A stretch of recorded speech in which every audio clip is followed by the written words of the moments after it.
Olá, meus irmãos, a paz do Senhor, estamos aqui para nós gravarmos mais uma lição da Escola Bíblica Dominical da nossa sala de jovens, tá?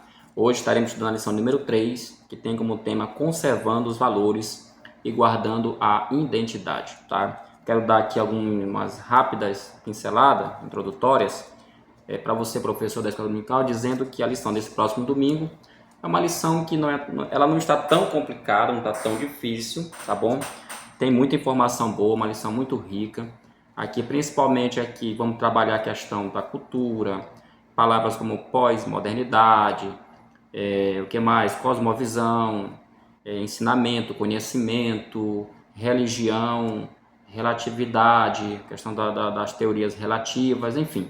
Então não é uma lição que eu considero muito complicada porque ela está bem explicada, tá bom? Tem lição que ela tem essa vantagem. Essa é uma que até agora, esse momento, eu percebo que o autor se preocupou muito em trazer bastante informação. Tá? Independente de quem tem ou não um livro para dar suporte, a própria lição ela traz aqui informações preciosas, tá bom? Eu vou estar usando, claro, além da Bíblia, esse material aqui, tá bom?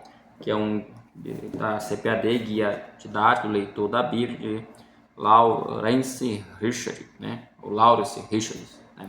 Creio que deve ser assim que se pronuncia o nome dele, que tem umas informações boas aqui. Uma coisa que me chamou bastante atenção, que você pode começar como dica em sala de aula, é fazendo a seguinte pergunta, porque essa lição ela vai trabalhar com a questão da identidade cristã. Isso é muito importante você entender isso, identidade cristã. Inclusive, tem aqui o meu documento, tá bom? A minha identidade. Você sabia que no Brasil, cada pessoa tem a sua identidade? Isso aqui é a minha, tá bom? Não vou virar, mas a gente pode até fazer uma pergunta. Você pode começar a fazer uma pergunta para os seus alunos. Por que nós não podemos ter duas identidades, dois documentos, dois RG, como esse aqui? Por que cada pessoa tem que ter a sua própria identidade? Você sabe a resposta, eu creio que você é uma pessoa inteligente, mas deixa eles falar, deixa eles responder, tá bom? E nós sabemos que é importante esse tipo de pergunta para nós começarmos a nossa lição com uma introdução de uma forma mais leve, de uma forma mais dinâmica e também levando os alunos a ter a participação. Eu sempre digo aqui para você, professor, você deve procurar recursos didáticos para ensinar em sala de aula, porque a turma em que você está ensinando é uma turma de jovens, tá bom? É uma turma de pessoas que estão às vezes na faculdade, alguns estão terminando o ensino médio, enfim, ela é bastante mesclada. Tá legal? E aí eu sempre dou essa dica, vá no YouTube, eu não tenho nenhuma dificuldade aqui, tá bom? Procurar, bota lá no Google ou lá no próprio YouTube e coloca lá recursos didáticos para a sala dos jovens, lição tal. Eu sei que tem canais aí de pessoas que só trabalham com isso, mostrando que tipo de recurso didático você pode estar usando. E eles são variados, tá, gente? Infelizmente, nós usamos muito a questão do recurso didático, aqui a exposição oral. Não que ele seja ruim, tá bom?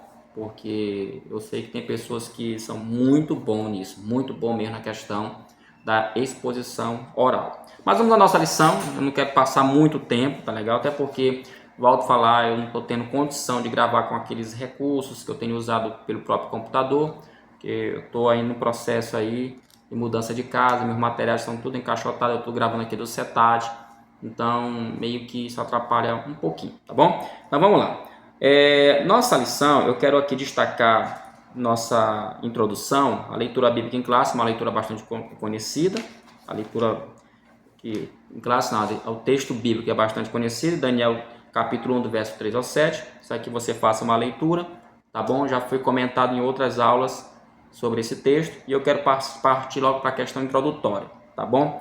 Eu quero aqui destacar o seguinte sobre a introdução, que diz o seguinte: esta lição tem como foco principal o estudo de duas estratégias empregadas pelos babilônios para minar a identidade piedosa, tá bom, dos jovens hebreus. São elas a imersão na cultura, é a primeira estratégia deles, imergir aquele jovem dentro de uma cultura, tá bom? A gente vai falar muito sobre isso aqui.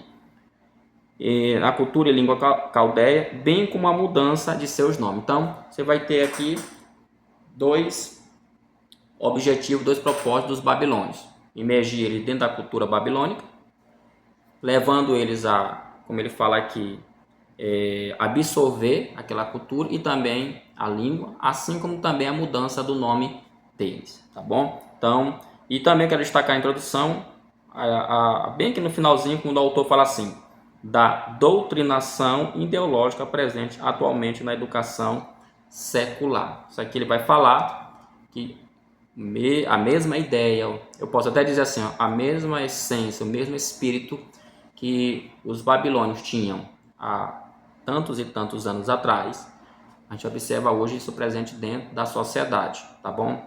Onde a tentativa maior é transformar a sociedade em uma sociedade líquida, né? Relativa, onde os valores, as tradições, os costumes, principalmente, como a gente falou na aula passada, principalmente quando se trata da questão dos ensinamentos judaico-cristão, tá bom? Primeiro tópico, a lição tem 3 tópicos, né? Primeiro tópico vai trabalhar Hebreus na Universidade da Babilônia. Claro que quando ele coloca universidade aqui, gente, é óbvio que não vamos pensar que havia lá grande universidade, mas também não vamos ser ignorantes ao ponto, como algumas pessoas acham, que por essas pessoas viverem em sociedades, civilizações antigas, eles não tinham uma estrutura, tá, de educação, de conhecimento, e a gente vai ver que isso não é verdade, tá bom? Isso não é verdade, porque isso já foi comprovado ao longo dos livros de história, ao longo da arqueologia, por exemplo, que as civilizações antigas eram tão detentoras de conhecimentos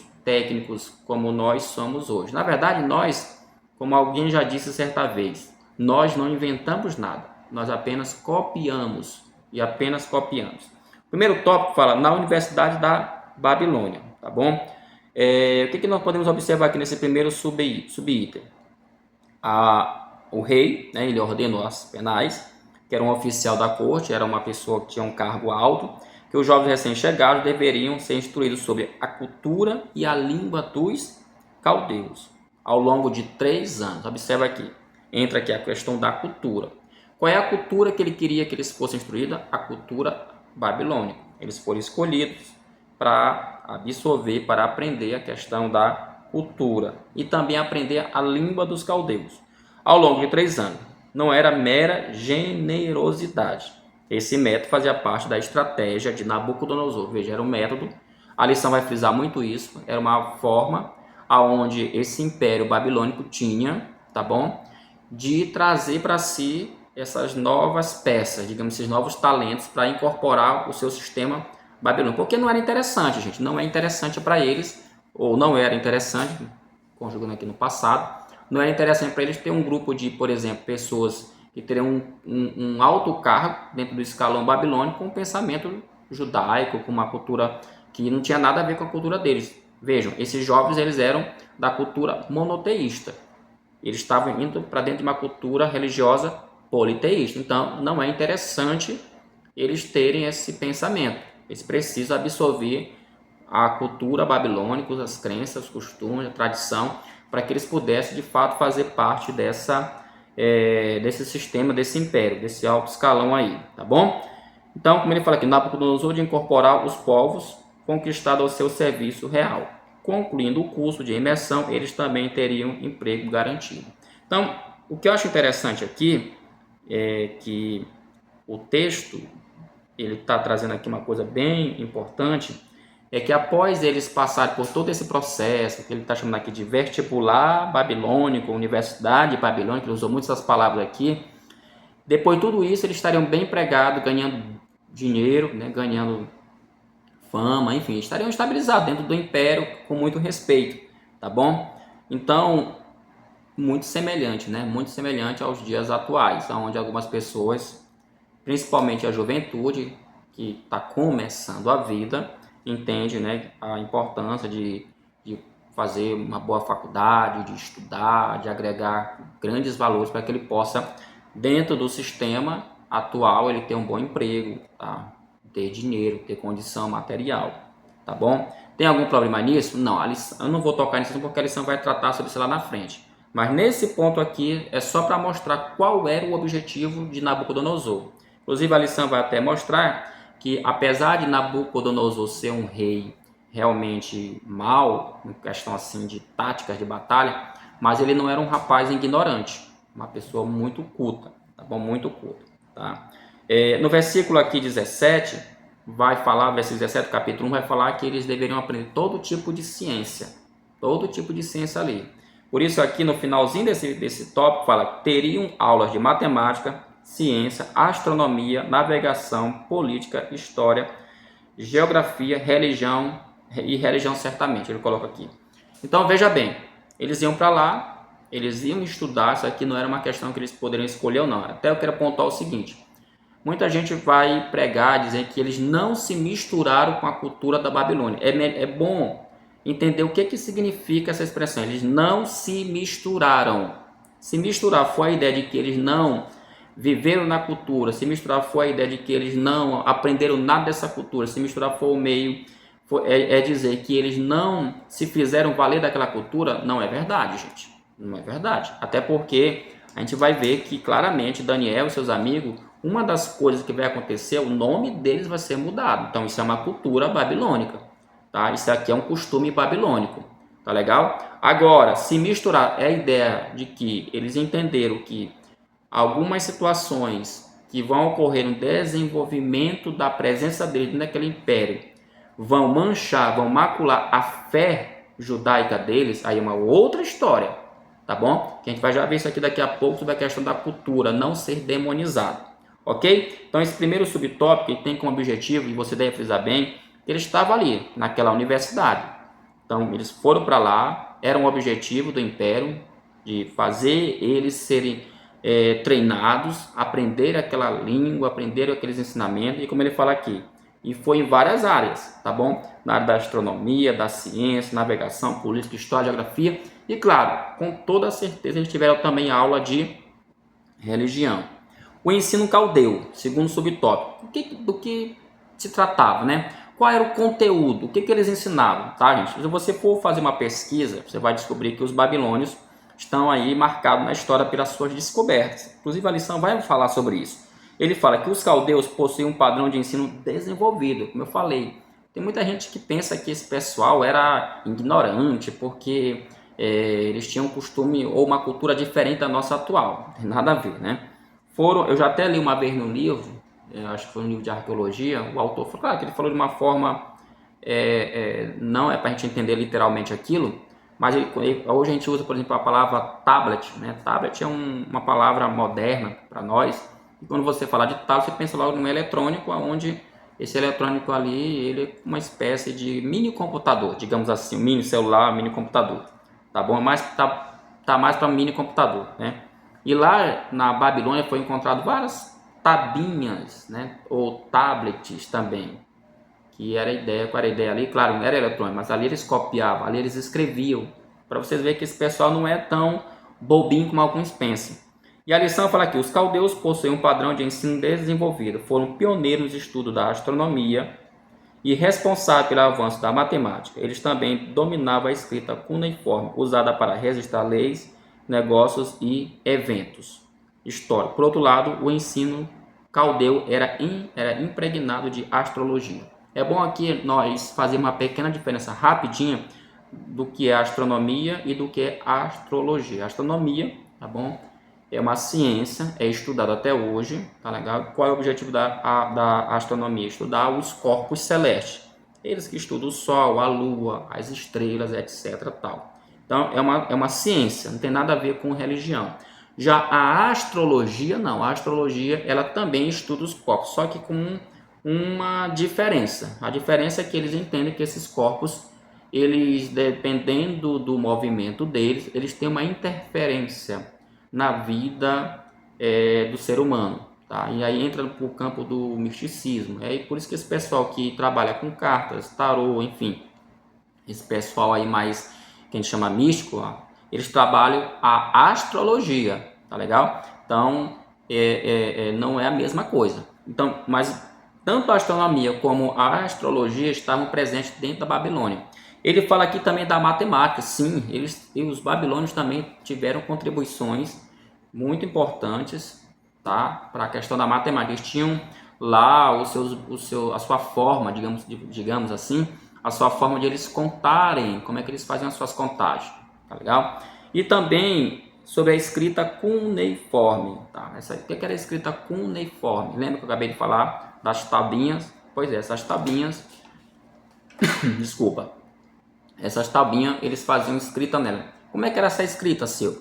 Era com a caneta? Não, essa cuneiforme, ela era como se fosse cravada, né? Ali, rasgando ali a pedra, tá bom? E aí ficava a marca cuneiforme, ou seja, era uma escrita onde marcava na pedra.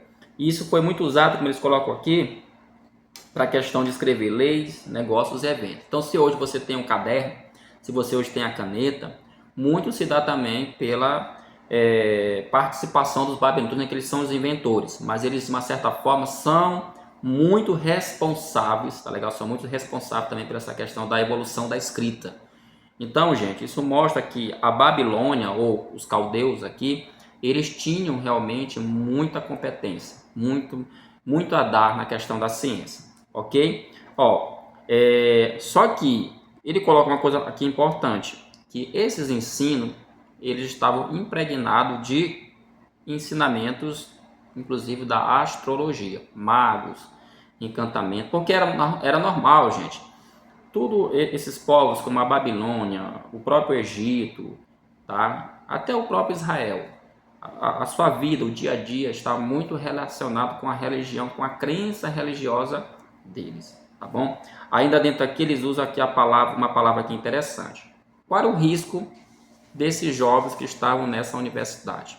Aí ele coloca aqui o risco de aculturação. O que é aculturar? Até falar aqui, é a perda da cultura e das crenças hebraicas por meio da assimilação e acomodação à cultura dos caldeus. Isso acontece, hoje ainda acontece. Tem gente que, por exemplo, que vai viajar para uma determinada cultura diferente, por exemplo, sai do Nordeste, aí ele vai para ali para o lado de São Paulo, vai ali para o lado até da Europa, enfim, mas São Paulo tem muita gente que quando vem de lá, ele vem com uma visão diferente, ou seja, até a forma de falar, a pessoa ela acaba pegando, né? Então isso é um tipo de aculturação, é quando você perde a sua cultura, é quando você perde a sua identidade cultural lá onde você nasceu. Nesse caso aqui, a cultura que estava em jogo aqui era as crenças. O que estava em jogo aqui? Era o que eles tinham aprendido lá dentro de Judá. Tá? Eles eram crentes, eles serviam um Deus vivo. Então, agora estavam numa universidade que tinha toda essa gama de conhecimento, todas essas ciências, mas eles estavam ali e correndo o risco de quê? De perderem essa estrutura, perderem esses ensinamentos. Então, por isso eles podiam passar por esse processo aqui, mas você sabe que não aconteceu com aquele jovem. Outra situação que eu destaco aqui, eles não se recusaram ao plano de estudo, ou seja, tem muita gente que é radical, que vai dizer, não, rapaz, inclusive esses dias saiu aí uma pregação, um pregador, tá bom? Ele falando justamente sobre isso, sobre jovens que estão indo para a universidade, mas o que adianta ir para a universidade e acabar perdendo a salvação? Gente, não é o caso. Eu acredito que isso é importante você pontuar com seus alunos em sala de aula, professor, mostrar que a gente tem que estudar sim, não tem problema. Por exemplo, aqui nós temos as nossas duas famosas universidades, que é a UFMA, que é a federal, e nós temos a UEMA, que é a estadual. Todo mundo aqui que é crente sabe como é que é a condição dessa universidade.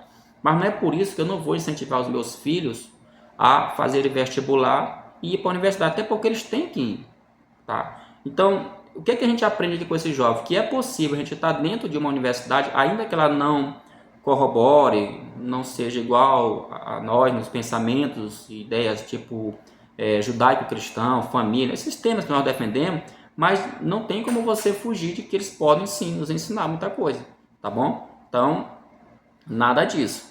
E Daniel e seus amigos não se recusaram, porque às vezes tem uns crentes que acabam criando uma repulsa, né? Acabam criando uma situação anti-estudo, anti-cultura, É como se o crente não sabe, ele fosse tipo um alienígena, um ET. Não é por aí, tá bom? A gente é sal, a gente é luz, mas a gente está no mundo. E o sal tem que salgar onde, gente? A luz tem que iluminar onde? É no mundo, tá bom? Então, um ponto que você pode estar frisando para os seus alunos é mostrar que eles estão ali não só para aprender, mas eles estão ali como representantes do reino de Deus, tá bom? Terceiro subtópico fala discernimento diante da estratégia inimiga. Ó, de discernimento. O que é discernimento? Tem até um dom, discernimento espiritual. Ele fala aqui, ó, Nabucodonosor era um conquistador violento, mas não era um bárbaro em termos de conhecimento. Ele tinha consciência da importância da formação cultural como estratégia velada de redução e ressignificação das ideias na mente dos exilados, especialmente dos jovens. Afinal, o inimigo é astuto e procura trabalhar na mentalidade das pessoas desde tenra idade, sem usar métodos violentos, mas pedagógicos. Esse tópico, querendo ou não, esse tópico mexe com uma questão muito delicada hoje. No Brasil está acontecendo muito isso. Inclusive, as pessoas têm trabalhado essa ideia de que se você quer de fato implantar uma ideologia, qual é o segredo? Qual é o caminho? Começar a ensinar. Então veja que hoje nossas escolas, elas estão sendo assaltadas de ensinamentos, de ideologia, de filosofias que são totalmente anticristãs, tá bom? São anti-Bíblia, são anti-família, são anti-tradição. Então, se o jovenzinho, desde cedozinho, ele começa a aprender isso, naturalmente ele vai botar esse negócio para frente. E aí eu me lembro que a gente, em vez de só estar criticando eles, professor, seria interessante também você colocar isso em sala de aula, colocar em prática o livro de Deuteronômio capítulo 6, quando fala acerca do ensinamento. Ensinar, tá, o filho no levantar, no andar, no caminhar. Ou seja, gente, não tem para onde correr. O ensino aqui é importante, nós que somos professores da educação cristã, professor da escola dominical, entender isso. A importância de se ensinar a Bíblia desde pequeno, tá bom? Ou seja, não é só ler a Bíblia por ler, não é só levar a Bíblia para a igreja, mas é você sentar e ensinar a Bíblia. Se você quer realmente blindar essa geração de jovens, blindar os seus filhos, blindar, enfim, todos, o segredo é esse, é ensinar a Bíblia desde pequeno. Não deixar para ele crescer, para quando ele chegar lá na universidade, aí ter essas experiências a mais, ok? Então esse é o primeiro tópico, veja que é um tópico riquíssimo, rico, tá bom? Que eu achei super interessante, tá bom? Eu tô aqui dando só um paliativo, porque eu volto a falar, é uma lição que tá bem explicada, e eu acredito que você vai realmente dar uma boa aula. O segundo tópico fala da relativização de valores, a desconstrução de identidades. Primeiro, o subtópico fala a relativização da verdade. Você sabe, já falamos em aula passada, temos livros, já mostrei livros, tem aqueles livros que foi lançado aí, né? Ama Teu Corpo, e agora como viver na área de apologética. Você que gosta desse assunto, eu aconselho ler material apologético. Por quê? Porque esse material ele trata justamente sobre esse tema. Uma das palavras que aparece muito nesses livros é a questão da palavra relativo, desconstrução, liberalismo. São termos que a gente costuma ouvir no dia a dia, tá? Então, o primeiro subtópico fala sobre isso, a relativização. Caso que não foi o caso, né, eles assimilassem o padrão moral da religião dos caldeus, os jovens estariam a aceitar a relativização. Por que alguém diz, mas o que é que tem? Por que eles não aceitaram o padrão moral? Porque, gente, se eles aceitassem as ideias caldeias, principalmente no campo religioso, eles estariam negando a verdade absoluta. E a verdade absoluta para esse povo aqui é Jeová, é Deus, ou é o Eterno, que criou os céus e a terra. Não há outro Deus, ninguém se compara. Esses jovens, a gente tem que entender que eles cresceram, eles aprenderam ouvindo essas pregações dos rabinos, dos sacerdotes. Então, quando eles chegam na Babilônia, eles se deparam com essa enorme quantidade de deuses, cada um dizendo que é o Deus verdadeiro, que tinha um Deus supremo, é claro, lá o tema deles, né, que é o Marduk, tá bom? Então eles pensaram assim, como pode existir outros deuses? Ninguém se assemelha a nós. Além disso, eles também já tinham ouvido os profetas falarem de forma ardorosa, acalorada, contra reis, contra a nação que tinha se voltado para deuses falsos. Então, eles tinham que manter firmes, né? Tinham que se manter convictos, porque senão eles iam cair nessa questão aqui do relativismo, que é o que está acontecendo muito hoje, tá bom? E aqui entra a questão da aplicação, né? Que eu vou deixar para o final. Aí ele fala mais, afinal, o relativismo pode ser propagado tanto pela imposição quanto pela destruição sutil dos referenciais éticos da cultura. Quando ele fala aqui a palavra imposição, e a própria lição fala, né? Aqui entra a questão da legalização, tipo as leis, né? E no Brasil, em especial no Brasil hoje, já existe muita coisa sendo discutida dentro desse ambiente, a questão da legalidade. Eu lembro que hoje você vê que, claro que tem a questão do calor, mas antigamente as igrejas, elas tinham mais liberdade, né? Essa questão do som e tal. Também eu não concordo com aquele barulho alto e tal. Mas foi leis, né? Que foram dizer, ó, não, a igreja tem que ter um padrão. Legal. Legal, tipo assim, a igreja não pode passar determinada altura, não pode ficar até X hora, porque as pessoas reclamavam e eu dou razão, tá certo, também não concordo com isso. Mas através disso outras portas vão sendo abertas. Por exemplo, já se discute hoje no Brasil, inclusive a questão de fazer cruzadas, culto ao ar livre. Já viu casos, inclusive, de a polícia chegando, proibindo o culto no ar livre, tá bom? Tudo isso entra dentro da questão da legalização, porque quando se consegue trabalhar o debate, aí entra a força, tá? Entra a força. E a força é o quê? Com base na lei, né? No caso, né, com base naquilo que alguém foi lá e voltou, discutiu, e aí a igreja tem que acabar seguindo, tá bom? Então, atenção, e aqui abre um precedente para a gente também trabalhar a política, no caso aqui eleição, a eleição está chegando aí, a eleição está chegando, claro que a gente não é o assunto, mas, gente, a gente sempre bate nessa tecla, a gente tem que entender quem é que está entrando naquele cargo político. A gente fala muito isso. Então, às vezes, as pessoas da própria igreja parece que sabem. E aí, você que é professor da escola dominical, deve aproveitar para falar para essa galera aí nova, que muitos deles talvez vai ser o primeiro voto deles, saber em quem eles estão votando, né? Sabendo em quem eles estão votando, tá? Então, meus irmãos, é importante frisar isso aí. E a lição aqui, além dessa questão da legalização, ela trabalha também a questão do relativismo. O que ele vai abordar aqui, o autor da lição, que eu achei interessante. Quando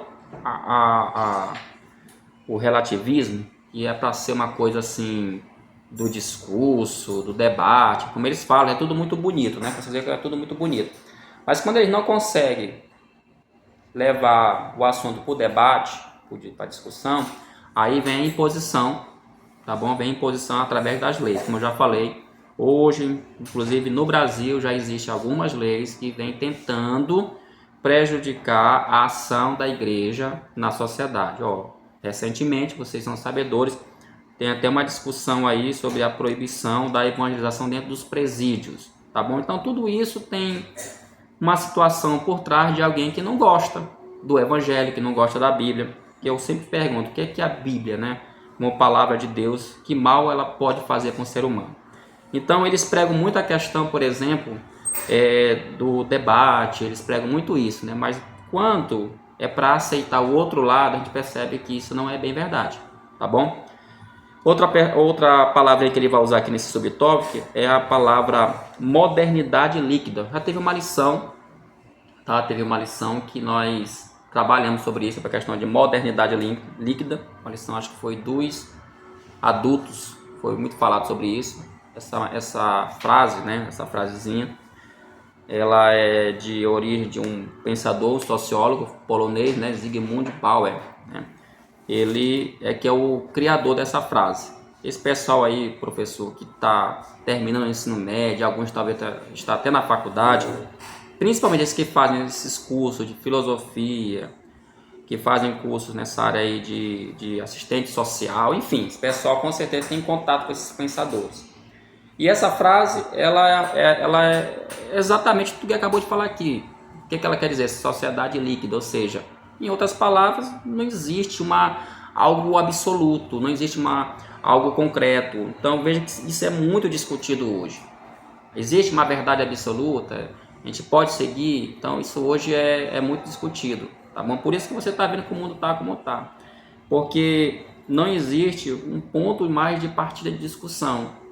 A gente até costumaria dizer o seguinte, a gente prega assim, Jesus é o caminho, a verdade e a vida. Nessa tal da modernidade líquida, eles querem pregar assim, Jesus é um caminho, ou seja, é mais um caminho.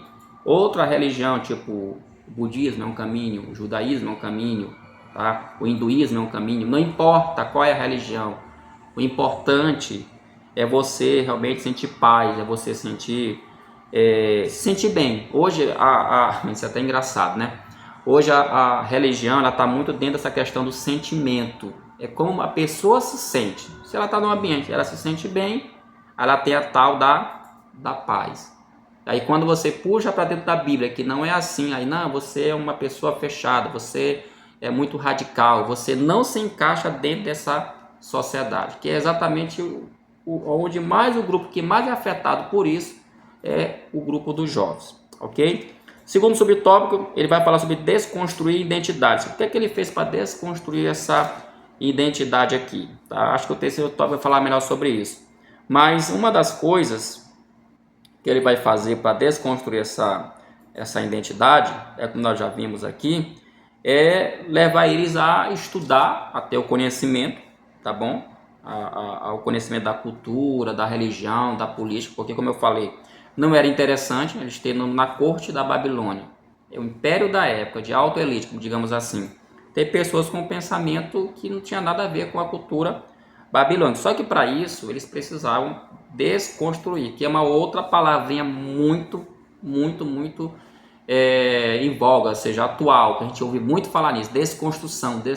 Só que para desconstruir uma coisa não é fácil, é como se você tivesse que derrubar uma casa e refazer ela novamente. É exatamente isso que a gente está vendo acontecer hoje no Brasil e no mundo. A desconstrução de valores, por exemplo, para ficar bem claro, né? Assim como o Daniel e seus amigos passaram por uma desconstrução na questão que a gente vai ver aqui, o terceiro tópico, que é os nomes, tá? Isso aqui foi o ponto-chave, aqui é o ponto-chave. A sociedade que nós vivemos também, ela tem feito isso, desconstruir esses valores. Só que é difícil você derrubar a casa velha, né? É difícil. Então o que eles fazem?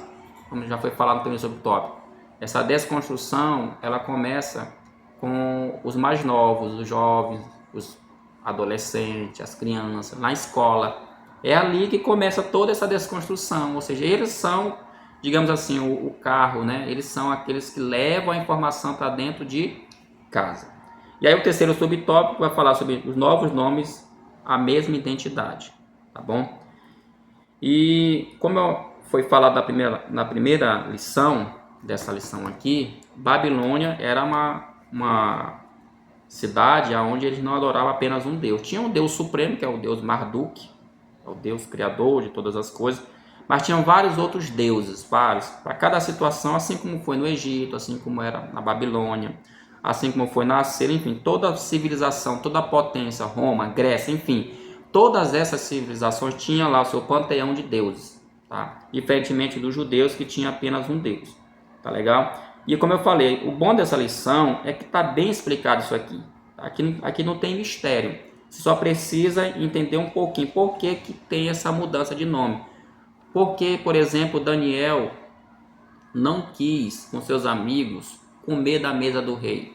Porque tudo aqui passa por uma questão religiosa. E aí, gente, levanta uma outra questão aqui que você pode perguntar para os jovens também. Uma pergunta. Porque tem muito aquela história, não tem nada a ver. Qual é o problema? Alguém, se fosse nos dias atuais, imagine só, você entrando dentro de um palácio, aí tinha um monte de comida lá, tá bom? E alguém perguntasse assim, você vai comer? Não, eu não vou comer essa comida. Alguém, mas qual é o problema? Você só porque tu é crente não pode comer essa comida? Mas a questão é o que está por trás.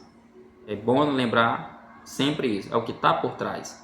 As comidas, assim como a política, assim como as questões de guerra, a comida também, tudo ali tinha um significado religioso. É essa a questão. Não é, alguém vai pegar isso aqui, até eu já vi tem uma igreja que prega muito isso aqui não tem nada a ver, aqui é forçar o texto. Ah, isso aqui é só para mostrar como eles não comiam determinadas comidas, porque a Bíblia proíbe comer, por exemplo, carne de porco. Tá? Não é o caso, aqui não tem nada a ver com isso. A questão é que por trás dessas comidas, dessa bebida, tudo isso aí tinha as questões religiosas. A quem essas comidas antes elas eram endereçadas, elas eram oferecidas. Aí vai vir uma outra questão que pode surgir em sala de aula.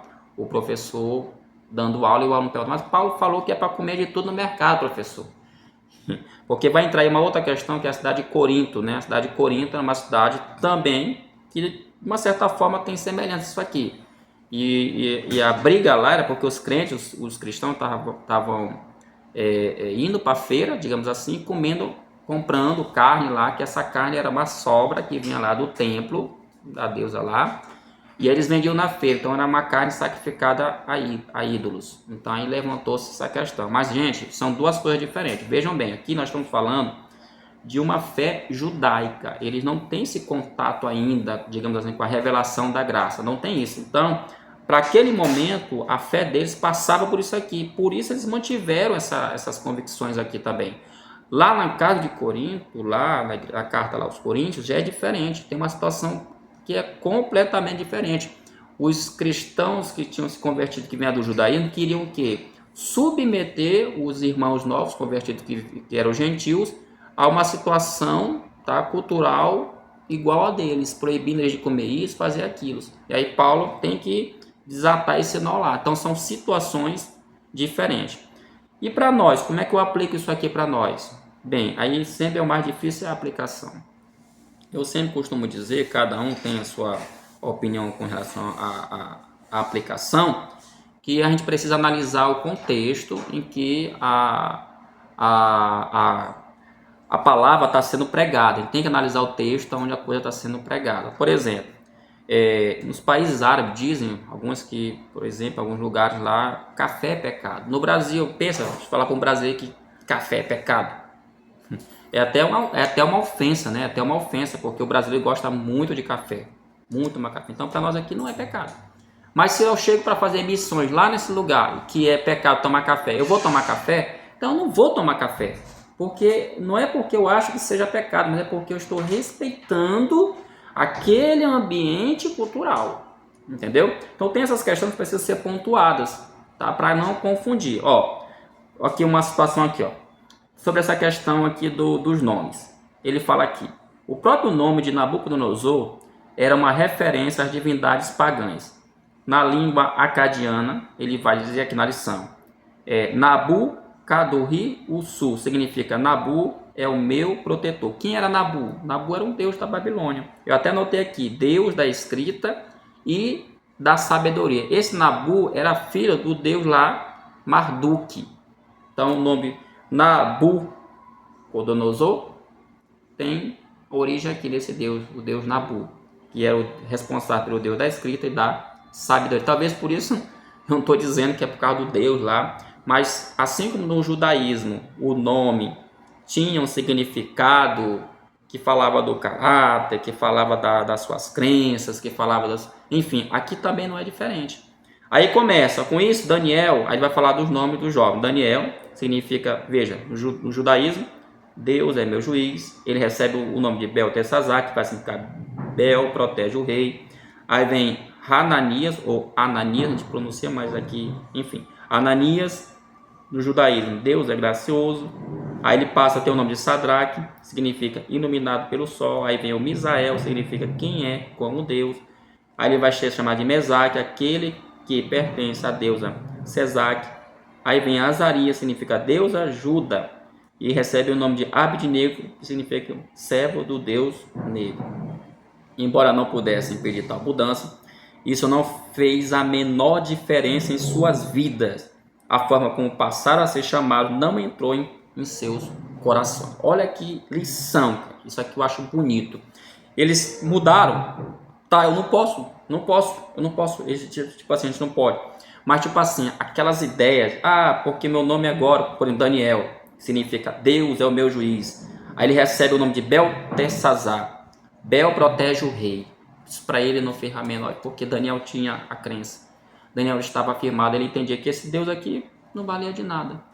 Tá? É tipo, às vezes a gente está num ambiente, num aniversário, tá na faculdade, tá no trabalho, as pessoas fazem isso, aquilo mais, aí alguém, por exemplo, digamos, só um exemplo aqui. Você tá lá no teu trabalho, aí teu chefe, ele inventa de botar uns incensos na sala. Aí tu não vai trabalhar, não vou trabalhar porque eu sou crente, isso aí chama demônio e tal. Tu sabe que isso aí, ó, ou seja, é a fé em Deus, mas presta atenção, são pessoas que têm a fé em Deus. Para ele, tanto fez como tanto faz. Tá legal? Então, gente, novamente é um tópico também super rico. Tem muito o que se dizer desse tópico aqui, né?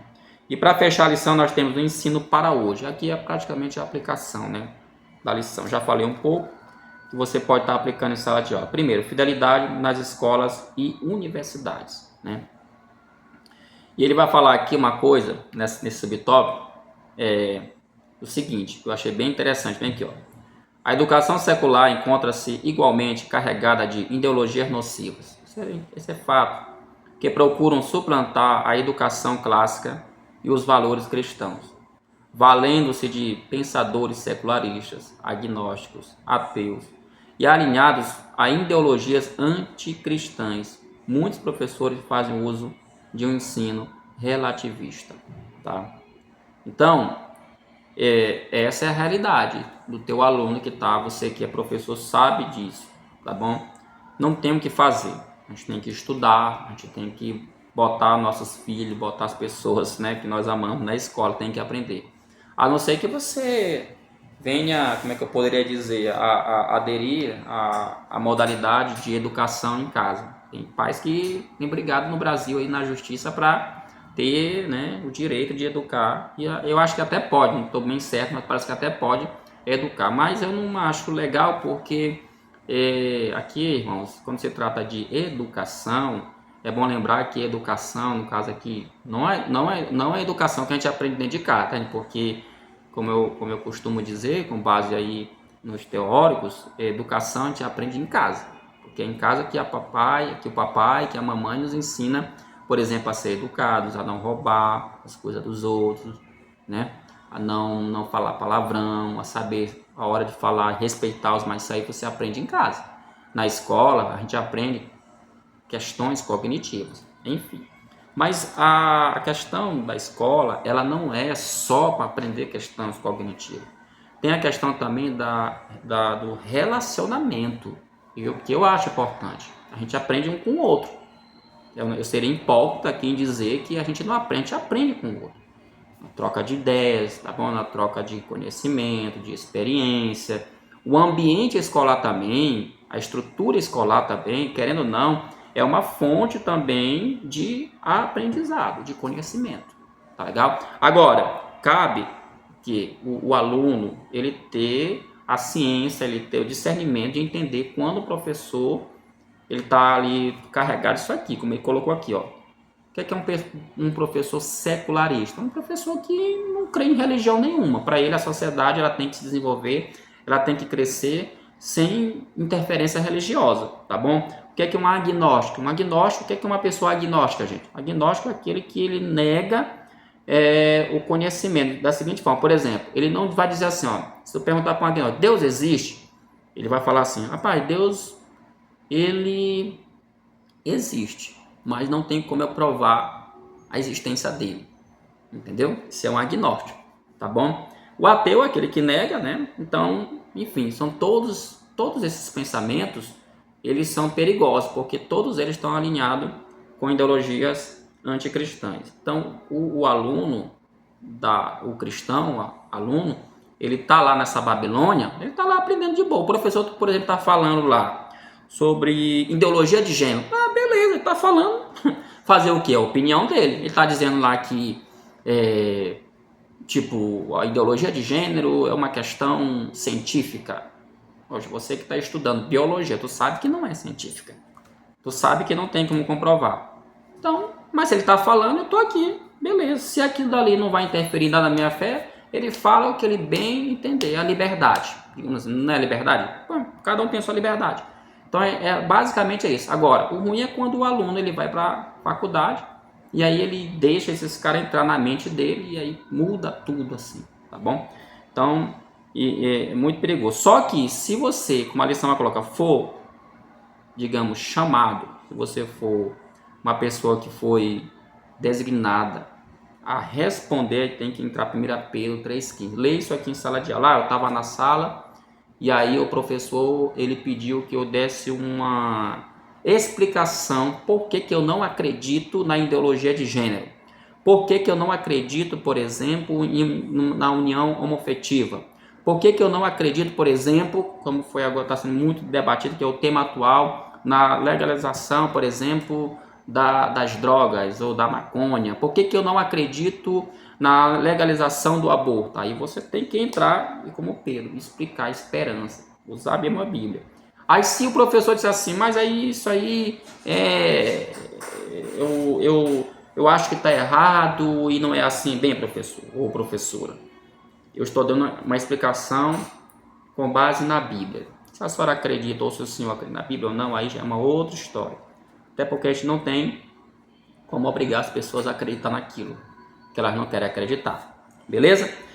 Segundo subtópico fala, retendo o que é bom. Então, isso aqui é básico. 1 Tessalonicenses 5:21, que fala que a gente deve fazer o quê? Reter o que é bom, já está dizendo. Tá? Ou seja, volta a falar, o professor é de biologia, mas ele é ateu.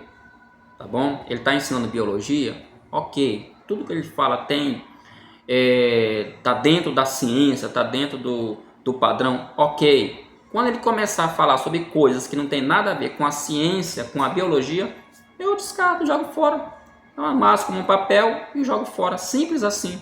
Não tem mistério aqui. E para fechar, mantendo a identidade em tempos pós-modernos, que é muito difícil, mas não é impossível. Tá bom? Eu vou falar aqui, eu vou ler esse último subtópico só para encerrar a aula. Tal como fez as penais, o mundo procura meios de mudar a identidade do cristão. Em tempos pós-modernos, onde faltam firmeza e consistência moral e espiritual, existe uma estratégia diabólica de perda de sentido e significado.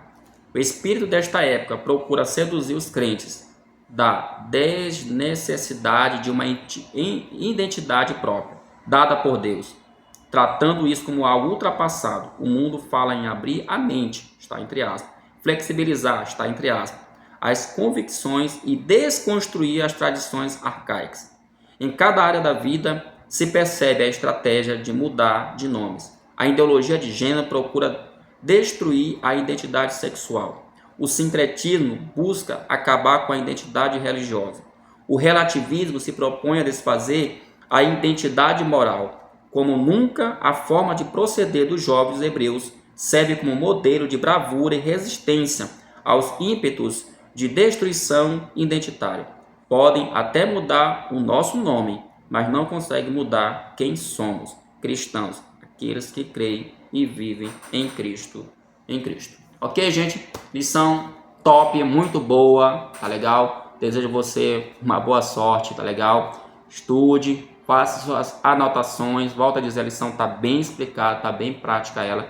Eu tenho certeza aí que você vai dar um show em sala de aula. Fiquem todos na paz de Cristo e até a próxima, se assim Deus quiser, em nome de Jesus. Amém.